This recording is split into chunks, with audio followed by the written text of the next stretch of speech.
natural at walang kemikal, dumarami ang gumagamit ng mga bulate para magpataba ng lupa. Kaya industriya na rin ngayon ang pagpaparami ng earthworms na pinadali ng isang automated solution. Pasintabi po sa mga kumakain para sa worth it na game-changing technology hatid ni Martin Javier. Hindi tulad ng akala ng marami, hindi peste ang mga earthworm.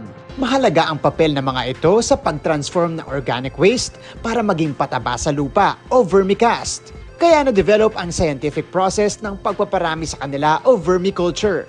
Prosesong mukhang madali, ano?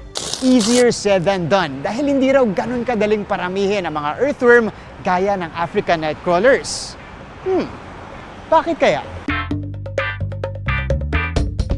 Nakasalalay kasi yan sa tatlong environmental parameters. Tamang temperatura, moisture, at carbon dioxide level.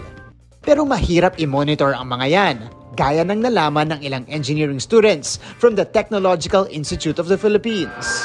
Upon yung pag-interview po ng mga farmers din sa Laguna, na-determine po namin yung mga problem. Kaya goodbye mano-manong monitoring ang naisip nilang solusyon. Time to upgrade sa dinevelop nilang Vermimometer.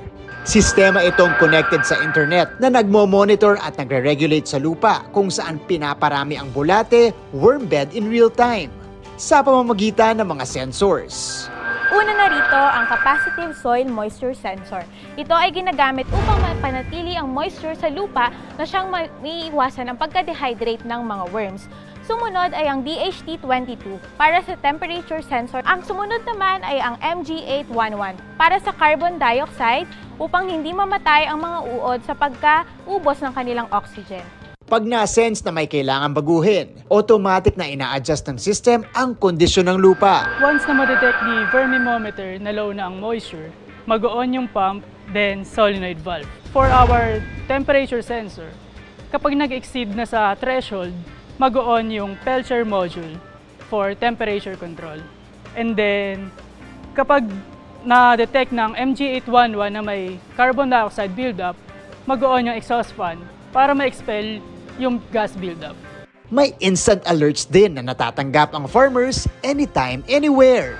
Lahat ng sensor readings na na-detect ng system ay madi-display dito sa loob ng mobile application. Nasa 10.46 seconds ang average response time ng prototype na sumailalim na rin sa testing. High-tech pero organic pa rin.